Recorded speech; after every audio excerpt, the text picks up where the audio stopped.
Good morning and welcome to church. I am elated that you've decided to join us this morning. Let me ask a question.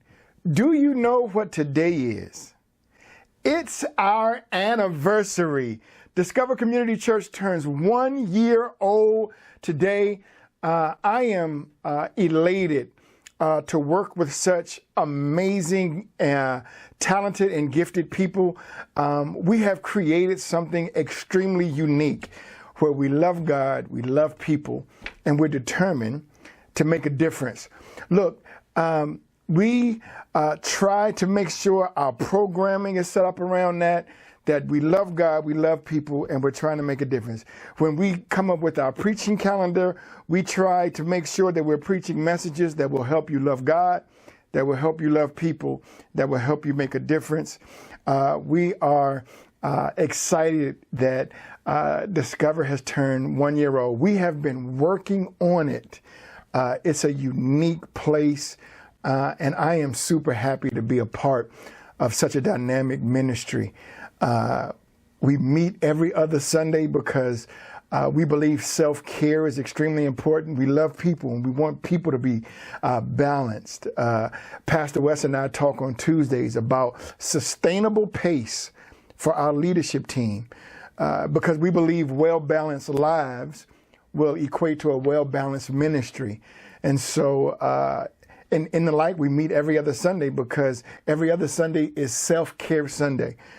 Because you need to be balanced in life as well. Come along in this journey with us. Look, the first quarter of the year is up, and our amazing team just dropped our newsletter. If you're not a part of our mailing list to be able to get our newsletter, if you'll just put a hand up emoji in the chat, and one of our chat moderators will make sure you have a link to be able to fill it out so you're kept abreast of all of the amazing things going on here at Discover Community Church. Happy anniversary, family. This is absolutely something to be proud of and something to celebrate. Look, for the past 2 weeks, we've been in a series about the power and the effect of words called Choose Wisely.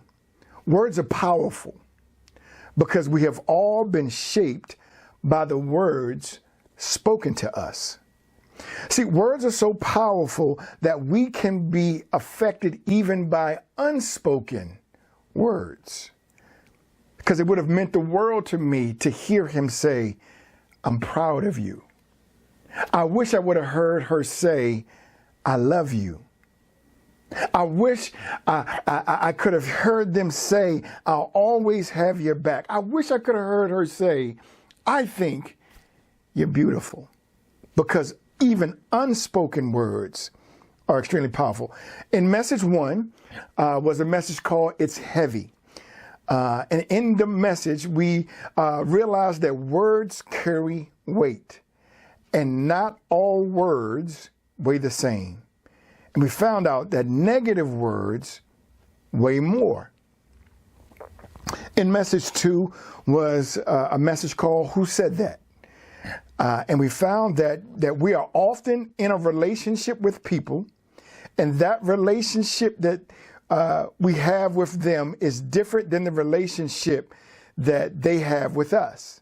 And if that's a little confusing, you're going to have to go back and look at message 2. I promise I spent a little bit more time making it clear. But this is what we found, that everyone has equal value, but we differ in power, influence, and authority. The source of who says it really does matter. And we always need to take into consideration who we are and what we represent to the person that we're talking to, because who is saying the what really does matter. Today, I want to close out the series with a message called "Not What I Intended." Not what I intended.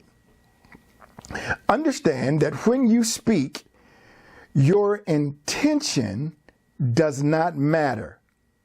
I have 1 point today, and if you have to leave early or shut the stream off early, I have 1 point today, and my 1 point is this: your intent doesn't remove the outcome.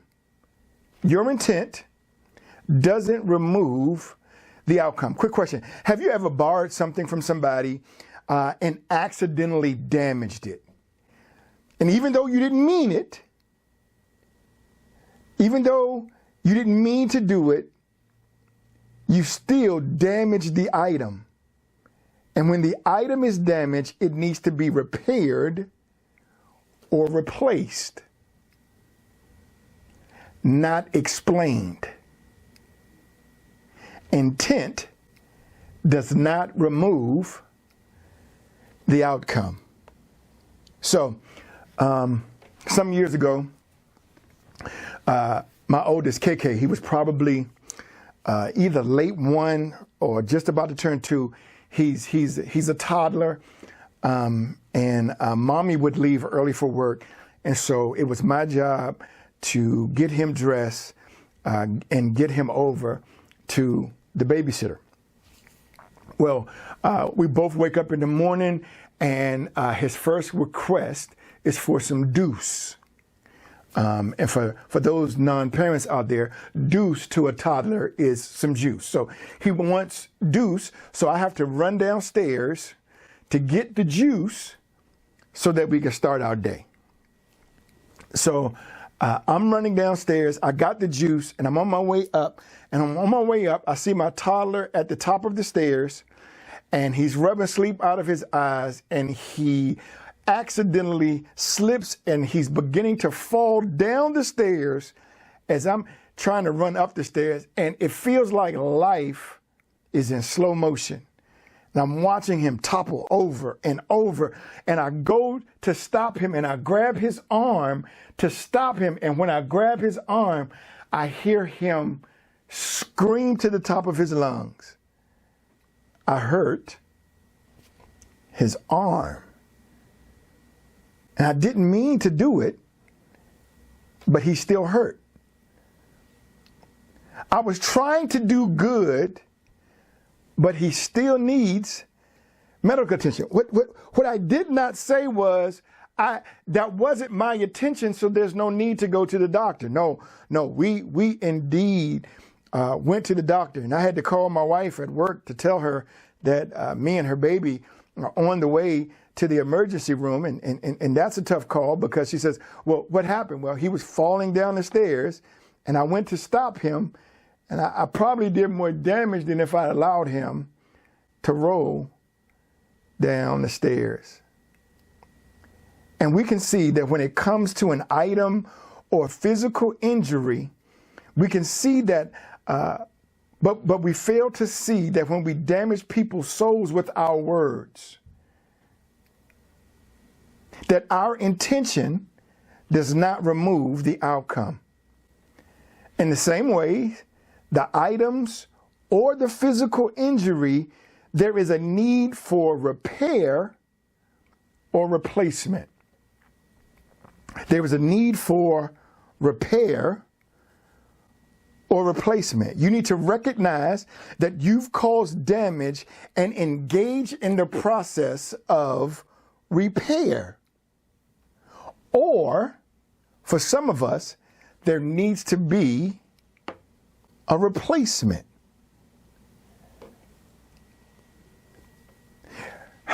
Okay, Pastor Kev, how do you replace a mom or a dad? So the reality is, replace simply means moving someone from the place in which they once were, right? And so if you know, by asking your parents marital advice, you're going to get negativity and they're going to run your spouse down, you need to replace who you go to for marital advice.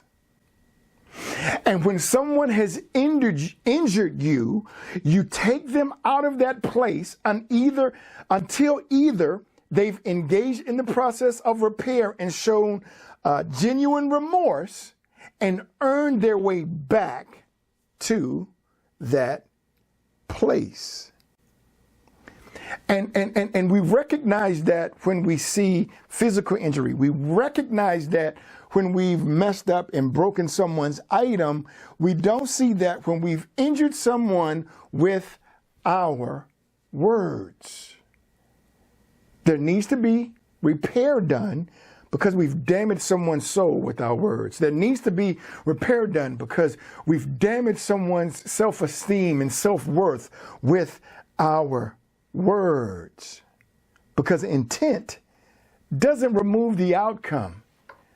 And most of us would say, but what I intended to do was build them. But the reality is what you did with your words was tear them down. And your intent does not remove the outcome. James, the brother of Jesus, tries to help us understand this very thing.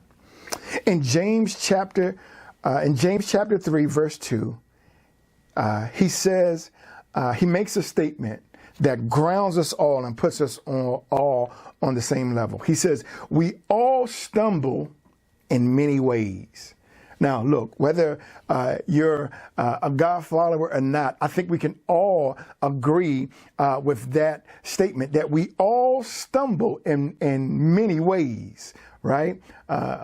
Your stumbling area may not be mine, and my stumbling area may not be yours. However, we all stumble in many ways. But watch what he says next. He says, but anyone who is never at fault with what they say is perfect.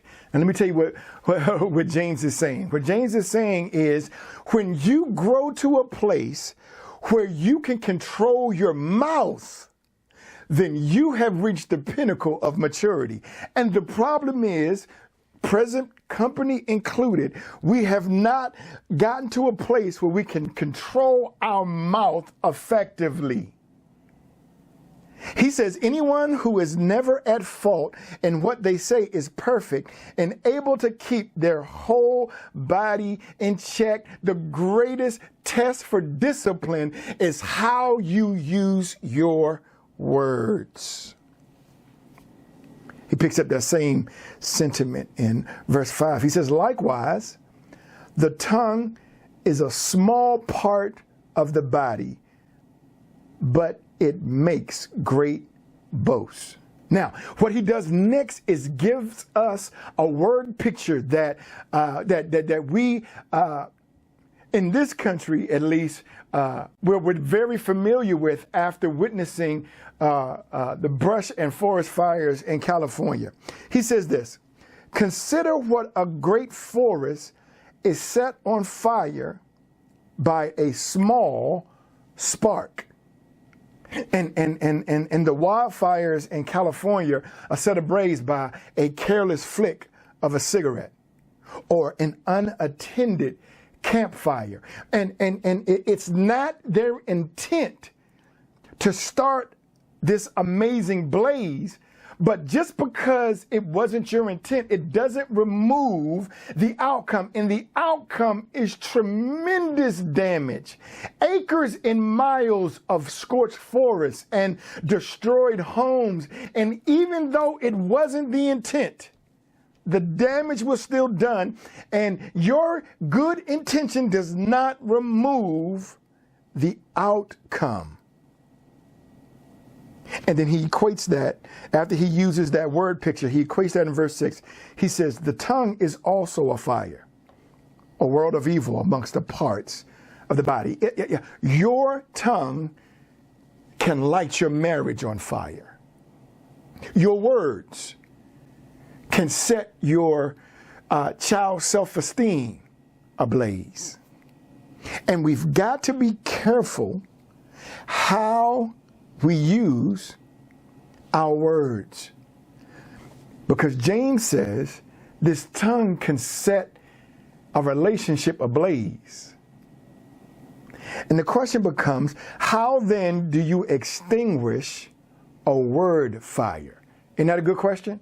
How do you extinguish a word fire? Watch this. It's not intuitive because this is what we do. Before I tell you how to do it, let me tell you what we typically do. What we typically do, rather than extinguish the fire, is we want to explain.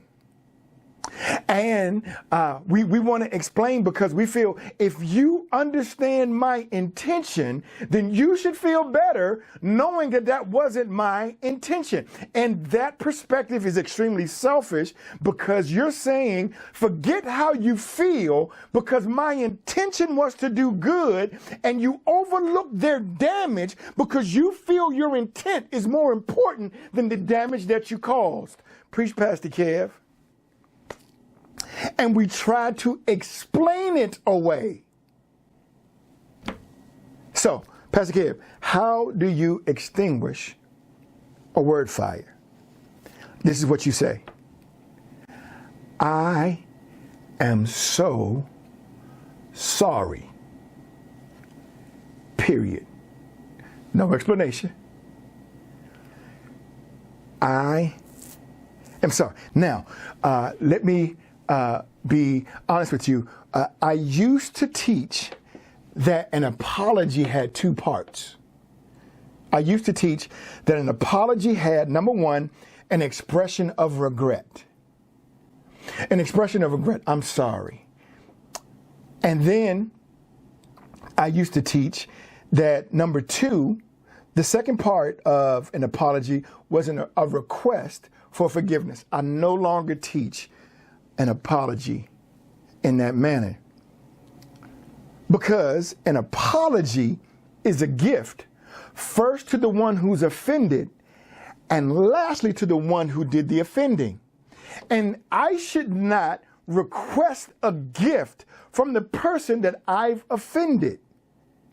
Instead, I need to express my regret and relay my desire to fix what I've broken. And it sounds something like this. I am so sorry for the pain that I've caused. And I'm willing to do whatever it takes to make it right. I won't rush you. I won't push you. Just know I'm here for the repair. Now, I have to be honest, this requires humility. It's not intuitive. However, it is the quickest and the healthiest way back to relational harmony. So let's close in the manner in which we began, with the words of Paul in Ephesians 4:29.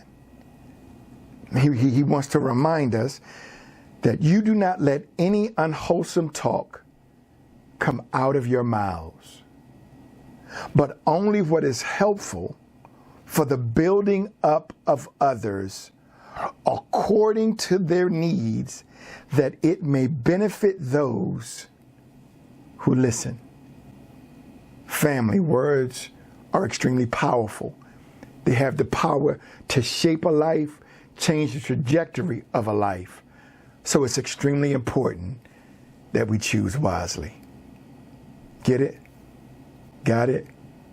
Good. Let me pray for you. Father, I thank you so much for my brother or my sister. God, I don't know how this message has landed with them, but God, I pray that you would give them the wisdom to know what to do with it, and also give them the courage to walk it out. Father, we thank you for this word, for these words. God, we endeavor here at Discover Community Church to love you, to love people, and to make a difference. And we're so grateful for this community because we are indeed better together. God, it's in your matchless Son, Jesus' name, that I pray. And I say, amen. God bless you, family, and I'll see you real soon.